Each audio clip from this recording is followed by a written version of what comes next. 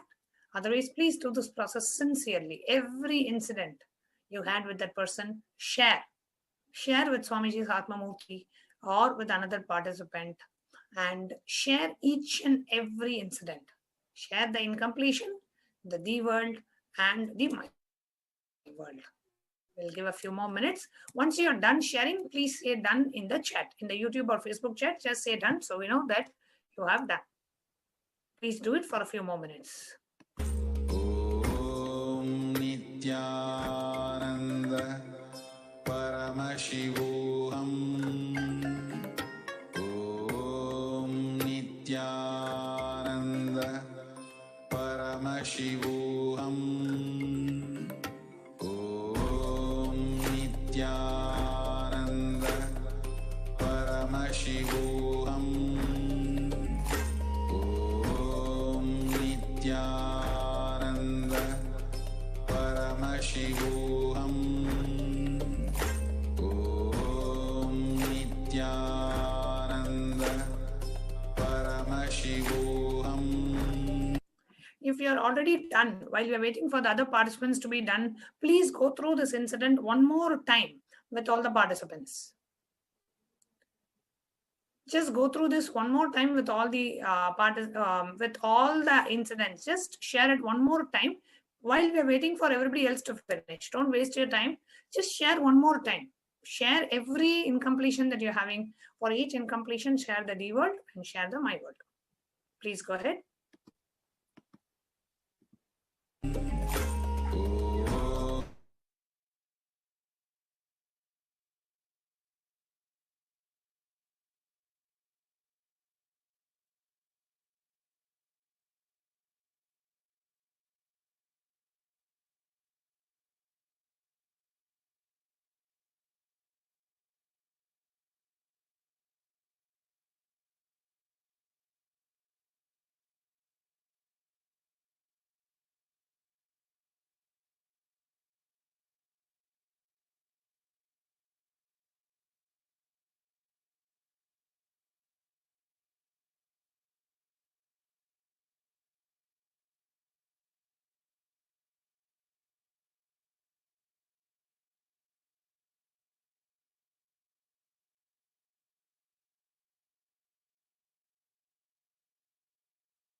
If you have finished sharing all the incidents, the D world and the my world, please say done in the chat.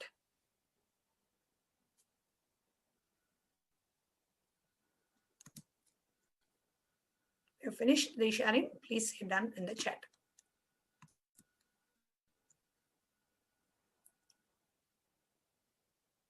Let's move to the third step of the process. Madhami Swami, please go ahead.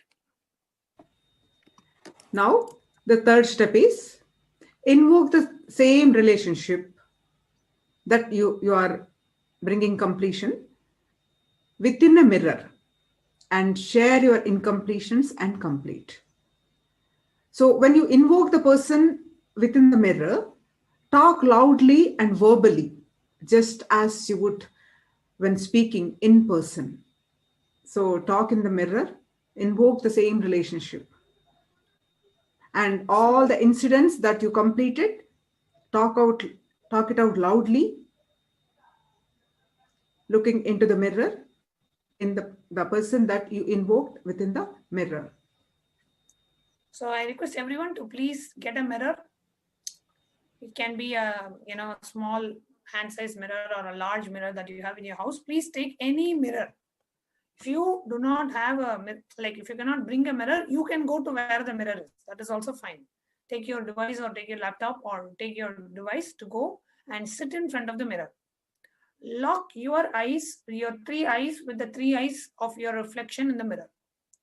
Then your eyes will be seeing, your eyes will be like invoke that relationship in the mirror.